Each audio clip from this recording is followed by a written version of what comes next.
Welcome, welcome, welcome, Wisdom of Womanhood listeners. I am so excited to be back with beautiful Pippa. Although it's been nice coming into the space and sharing a few episodes by myself, I really missed her.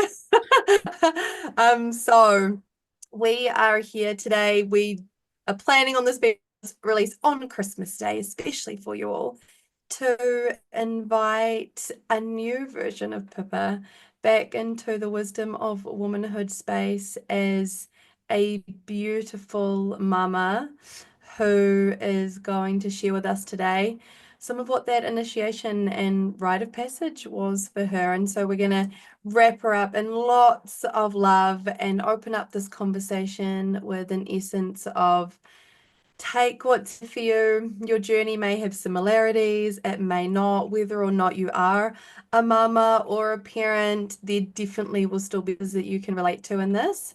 So that's what we're really setting an intention for. And also just to allow Pippa to be witnessed, like witnessed fully in what was, I know, such a powerful and challenging and very deeply emotional experience.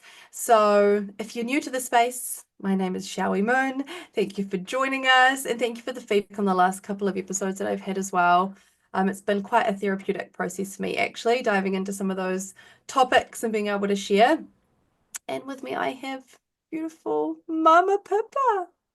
Hey guys, good to be back. I definitely missed everyone and just Oh, missed just missed the weekly chats because even though like we talk about different topics, we just have the chats and the laughs and yeah, I really missed it. So it's good to be mm, back. Definitely like that. Just feeling yeah, I feel very different. Like I do feel very different to the pit, prior to having Noah.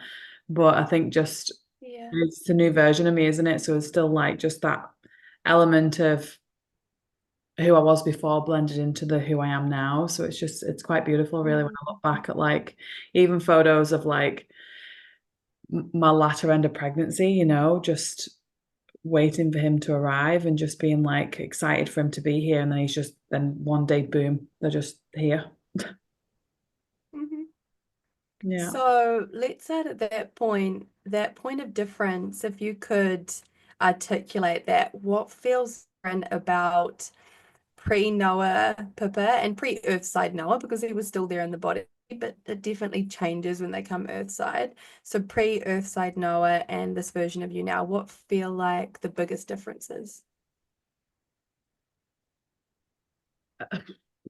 I feel like there's a part of me that is what's the word? Like there's a patience that I've just instantly just had with him. Like there's no frustration there. There's no like I'm just so calm with what he needs. It's like an instant like unconditional love. Like it's just what do you need?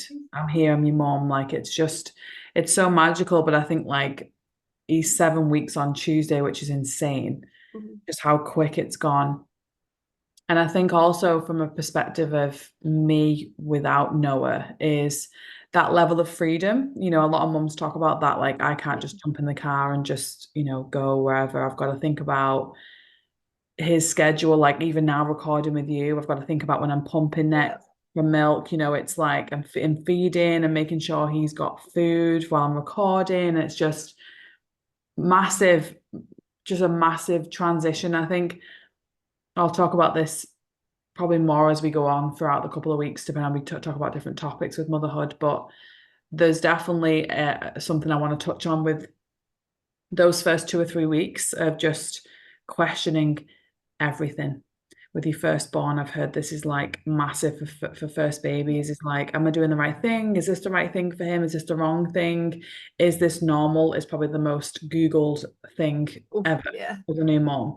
And I think there's just this element of like wanting to be the perfect mom, which doesn't exist, but also just wanting to be the best for him. So I think just for me, it's just been a transition of it, it just is. Like for me, it just is.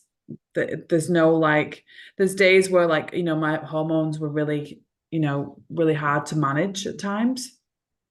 I had the baby blues in those first 10 days, which are really, just Yeah. wild.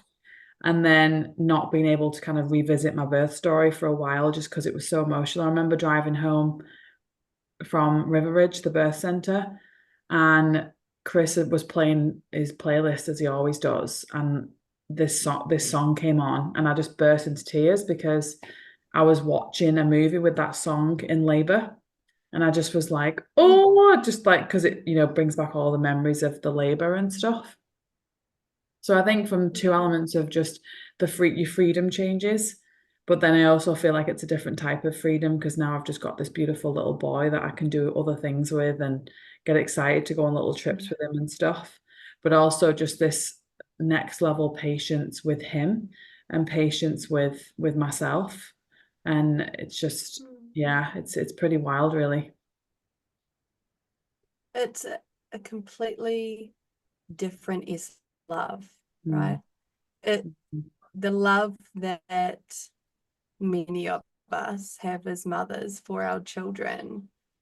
It's so hard to even describe, especially if it's someone that isn't a parent, because it has such deep positive entanglement. mm, yeah. Like our sense of purpose is woven into this human, our sense of self, our sense of oneness and belonging, Mm, and this sense of deep responsibility of gifting this human the life that we desire so deeply for them to have because we love them so much.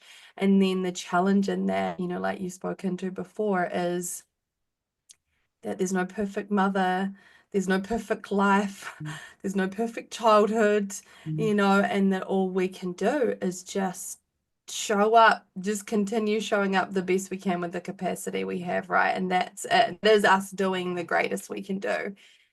And I feel that you've really like been in that over these 7 weeks of like, okay. Even when some of the days feel heavy, it's going like, just like, what can I do? What can I do today? Okay, yeah. And sometimes it's not much, and that's just the way that it is. yeah. So let's start at labor then. Would you like to, whatever feels right, whatever feels safe to share about the journey of labor? Would love to just create some space for that. Yeah, so this is probably the first time I'm really talking about it publicly because I spoke to my hypnobirthing coach about it when we spoke last week. And I know we touched on the rites of passage as a podcast episode a while back, talking about that transition from maiden to mother. And there was something in my labor which you may resonate with, shall we? I don't know when other mums might resonate with this, but I'm trying to articulate it the best I can in words, which is so difficult unless you've been through it. So before I talk about my labor, the part of my labor that really stood out the most for me was the transition. And I said to my hypnobirthing coach, I feel like the transition period for all women, no matter how long it is or how short it is a rite of passage by itself. Because for me, I found Yeah. this strength that I never, ever, ever, ever knew I had. It was like 1 minute it wasn't there, the next minute it's boom, right there with Mm-hmm. me in the Mm-hmm. room, in the ward Superpower with me. activated. Yeah. It's just like a superpower. And Yeah. I'm getting goosebumps saying that because even though we Yeah. go through a rites of passage from maiden to mother in that instant of 1 minute your baby's in your belly and the next minute he's there in front of you, Mm. that transition was out of body for me, very primal. I don't really a lot of the labor was a blur for me. Chris did capture quite a few pictures and sounds I was making, but the part of the labor that stood out the most for me was being at River Ridge because I was at the hospital at first, and I really wanted to be at the birth center. That's where I really wanted to give birth. And once I got to River Ridge, my oxytocin really boosted up because that's where I wanted to be. And I was in a lovely Mm. room and I could use all my labor tools. And then when I got in the pool, Chris and my mum did say that's when everything ramped up. Like you were definitely in Yeah. transition in the pool. I was using hypnobirthing tracks and I had the gas just in my mouth in the pool. But what was interesting was my mum and husband Chris said they had to hold my head in the pool because I was in like a bath. I couldn't go in the big pools they were taking, so I was in like a long bath. And Chris said you were thrashing from side to side, like your body was like topsy turvy like this. And they had to hold my head because they were worried I was going to go under the water and drown. So they were like, and in that few hours, 2 or 3 hours, I was somewhere else. I just remember having like Mhm. this mum and Chris's voice and my midwife's voice was like way over here. And their voice would creep in and out. Like I couldn't hear them most of the time. All I could hear was my hypnobirthing tracks. But when consciousness would creep back in, I remember saying to Chris and my mum, I'd look at them and say, this is the matrix. This isn't real. Like there's a secret between women. The transition's the secret between women. I was saying these random things and then saying things like, Not at all random. yeah, Totally just accurate. not, yeah, just not I know. normal. Well, just not normal things. Like I just kept like coming out of consciousness and unconscious, and I'd just go. Mum said you just drifted off again. You were just like completely in like a deep, definitely a deep trance, a deep state of meditation. And I Yeah. said to my hypnobirthing coach, I tried to articulate this the best I could, and my midwife confirmed this with me. When the tracks were playing, because they were on my app, so they'd play, just there was probably like 10 tracks, and they'd just keep playing and playing. My midwife Mhm. said, I remember the tracks were like in sync with what I was doing. So it's like my consciousness was attached to the track and my body was moving with the track, if that makes sense. So with the breath Mhm. and the Yeah. movements and the contractions and things like that. And my midwife said, yeah, that was happening. You were moving your body towards like different tracks because different things were like the control room and special place and things like that. But then I would move to like these different like moaning and like grunting and growling. And like Mhm. Chris said, you were so primal. You were just like in this. And he said at one point you just threw the gas. Animalistic. Yeah, you just threw the gas over the bath and you just went into this like just no pain relief, just in this like I don't because I don't even remember that part of it. Chris just said I threw the gas, was like, I'm done with that. And then it ramped up a little bit more. But then after that, I think I started to get really tired. So that was a few Yeah. hours, and I've been in labor at that point for probably like 24. Not active labor, I would say, but I've been contracting for 24 hours. And I remember that feeling of like, not that I couldn't do it anymore. I just needed something to help. Like it was like I was getting really tired. I remember everything flooding back in. Like it was like consciousness had just whoosh. And that's when the pain was just really ramped up for Yeah. me then because everything was coming back into that. I'd come back into the body. And that just shows how much like you can dissociate from pain if you really go into that state of meditation. Because Chris said you were somewhere else for hours. And Mm. when a contraction came, you were moving through them so gracefully. And it was like just beautiful to watch. And even Chris sent me this beautiful text saying, like, I'm so in awe of you. Like, I love you so much. And seeing you actually like go through that. And then I was transferred to like at a hospital then because my midwife wasn't happy with like how things I wasn't really getting that far ahead with my centimeters and stuff. Um Yeah. or I'd got sorry, that was from Waikato to River Ridge. And then when I got to like River Ridge, I was getting to like 8, 9 centimeters, but Mhm. it was taking too long. Like I wasn't getting ready to push and things like that. So they transferred me to Waikato. My water's actually broken in the ambulance. And then I remember getting to the hospital and they gave me pethidine just to take the edge off because I was just so tired. I remember my mum being in the ambulance with me What and is what is pethidine, darling? so What they is hook it that? up to an IV and it's where you press it every minute so it releases a little bit of like pain relief into your bloodstream. Okay. So every time you feel a Yeah. contraction coming, you would press the button, it would just let some pain relief into your Hmm. bloodstream.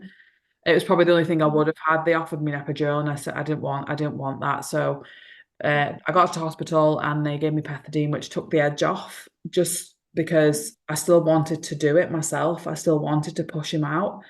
So at the hospital, my mum wrote all this down because a lot of it was blurry for me. My mum said they gave me 2 hours to push, but I'd had longer Okay. than that. Mum reckons it was probably 3.5 to 4 hours.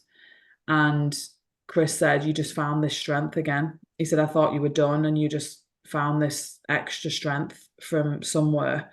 Chris said I nearly broke his hands because I was like holding on to his hands over the bed and just Mm. really using my primal and just my body just to try and get him out. And he just wasn't coming. He just wasn't. He just was there, happy. He wasn't distressed. But it was my vitals that were going up and down, which they were worried about. Yeah. So, and I was exhausted, Chow. And I remember when Yeah.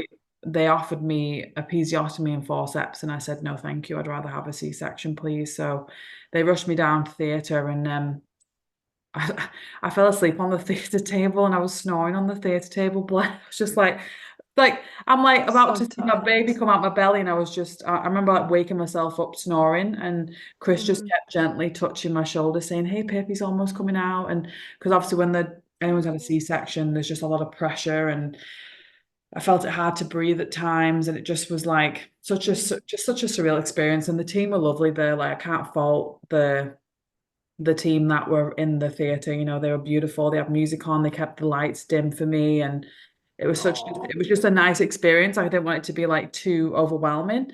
And so Chris just kept shaking me and just saying he's coming out. And then obviously when Noah was born, you know, I heard him cry and I cried, but I was just exhausted because I think at that point Yeah. it'd been like 36 hours. So I'm when I reflect on my labor, I'm really grateful I got to 10 centimeters. Like I did it. Like I got the whole way. And I tried my hardest to push him out. And you know, he was a Yeah. big baby. You know, he was 4.6 kilo, and that's like 10 pound three if you work in pounds. So Mm. yeah, he was pretty he was a pretty big baby, but he was brought into this world, you know, in a healthy way, in the best way for him and the best way for me. And like my midwife said to me, you know, how do you feel about your labor? And I said, I'm just grateful that I got to labor the whole way.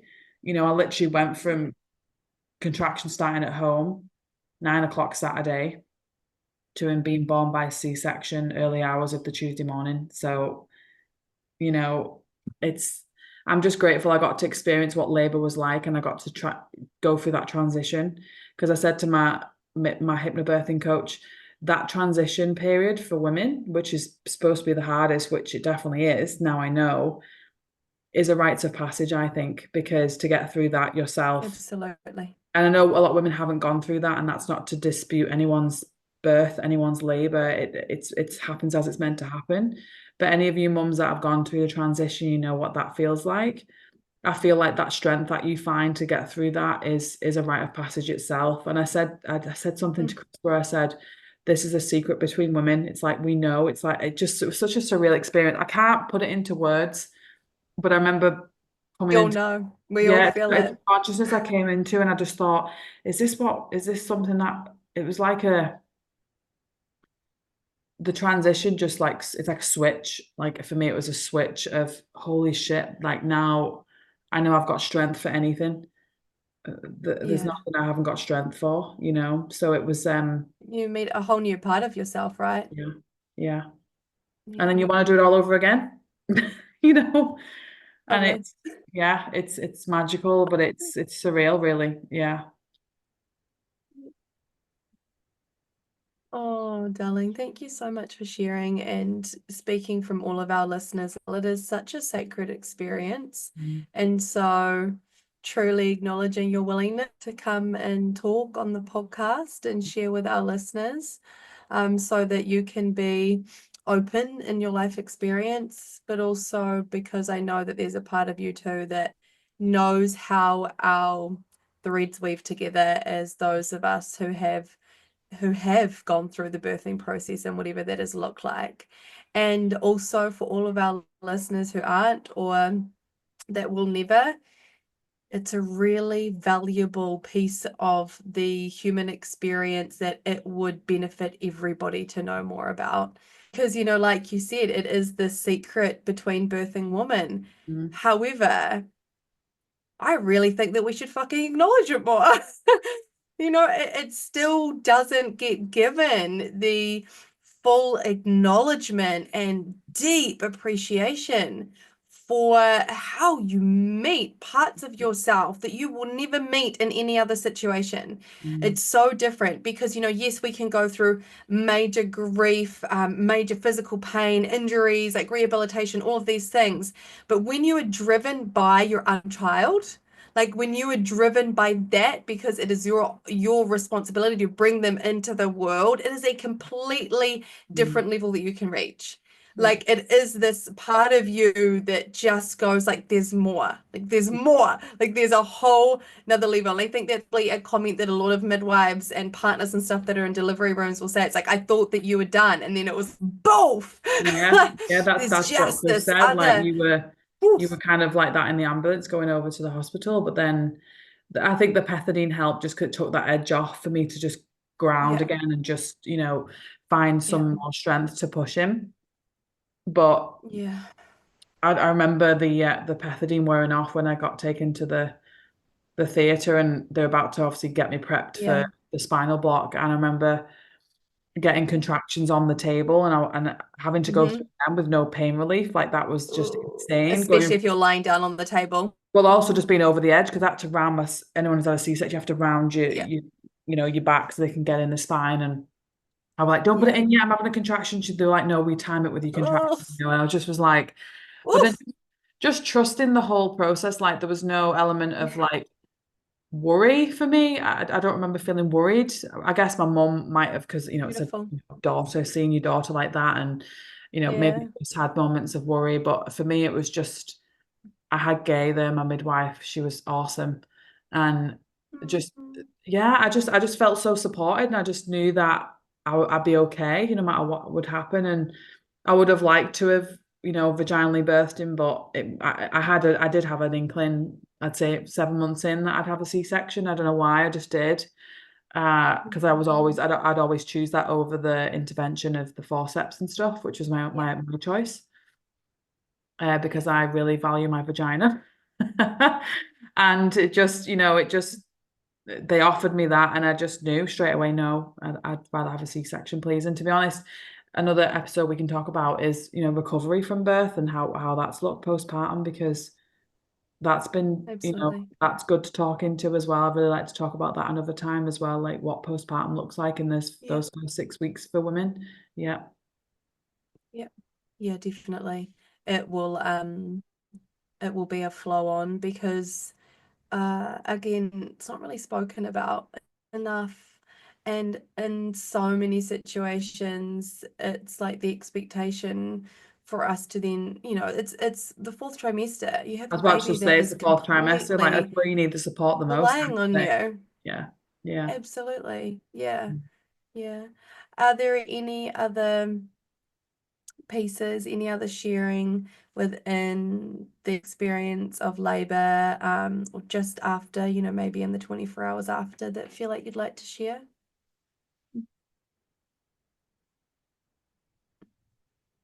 I think if I could take myself back to that first 24 hours in the hospital, it's just to remind myself, because those days where you send yourself insane with, is this right? Is this wrong? Is this normal? Is this not normal? It's just knowing that Hmm. I've got everything he needs. Like there's nothing else he needs. I'm not saying he doesn't need Chris, he doesn't need, other people, but just Yeah. me, myself, I have everything he needs. And I think sometimes we overcomplicate it because the information overload, Mm. like I was probably too much informed in Absolutely. pregnancy. And then now just there's too much information there. And I think just knowing that Hmm. he's growing with me, his nervous system is growing with me, he's evolving through me, he's, just finding for now it's just like getting to know his cues, getting to know him, getting to know his cries, getting to know when he's fussy, when he needs a cuddle, when he needs a kiss, when he needs food. But I am all he needs, as in, obviously he needs Chris, he needs dad, he needs grandparents and things, but just me Hmm. alone is enough. And I think sometimes we Yeah. overcomplicate it as a new mom with your first baby. So yeah, them first 24 hours are just me in the hospital bed, and we co-slept for that first 24 hours because I literally couldn't get out of bed to, Mm. feed and nurse him Hmm. because I couldn't move. I was so much in pain, obviously, from the C-section. But We just co-slept in the hostel bed and it was the best. I miss those little Mm, tiny newborn cuddles, even though he's still small. Just that mm, first 24 hours, the best. We just mm. had little naps, wake up, have little naps. Mm, The love bubble. yeah. Still in it though, still in the love bubble. I don't think I'll ever get out of it. Really.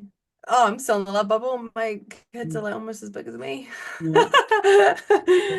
Oh, okay. Thank you so much. Beautiful. We're gonna finish this episode with this, welcoming this beautifully initiated young woman into the world and just celebrating you so much for your courage, for everything you did beforehand, and then that trust in the process. Mm, You know, and I can hear in your birth story there was that balance of, you know, you had some of the tools, had some of the pieces, and then at the end of the day, it was still just this surrender and cool, what are my options, what is most aligned, that what is most aligned, that listening, staying open to it, having the support to advocate for you, and it's everything that you wanted, right, was all of those pieces woven in together. And what I can hear is that sometimes it isn't the ideal because that's life. I You know. know, it feels as if you stayed really true to yourself, you know, during the whole process, which is what we'd wish for anyone, right, Yeah. going through that. And I cannot wait for the day when you get to share Noah's birth story with him from your perspective and getting to hear what that was like from your side of it and that journey, because he's so proud of you and I know, I so was just about to grateful. say, I think in the next coming weeks, I'd love to do a podcast episode just dedicated to him. So when he's old, we can listen back to it. Yeah, Mm. yeah, let's do that. Yeah. Yeah. All right, my loves. Well, we are planning on jumping into an episode in the new year. Until then, we love you, and just for this time of year and sending this message out to everyone, there's lots of collective high energies going on, right? There's the collective happiness, there's the collective joy and Christmas spirit and holiday mode and stress. And you know, for some people this is a really challenging time of year. For some people it's a really joyous time of year. It can be from one extreme to the other. So we are sending lots of love for however you are moving through the end of 2024 and the beginning of 2025. We will come in and start with a really fun, exciting first episode into 2025, sharing about what our plans are. We'd love to hear from you about what your plans are. And just let's start the year with a really nice, like refreshing, rebirthing energy to go in and have an epic 12 months. There's a really exciting, expansive 12 months ahead. Yep. And until then, we are still often on social media, so do feel free to reach out. If there's any message you'd like to share with Pippa or anything that this has brought up that you want to share with us, then feel free to reach out. We will get back to you as soon as we can in amongst our time with our own families. We love you and we love having you back, Pippa. Oh, thank you. It's It's good so to be back. nice. Yeah. Thanks. Amazing, darlings. Lots of Merry love. Christmas. Mwah, mwah, mwah. Merry Christmas and a happy fucking New Year. Mwah.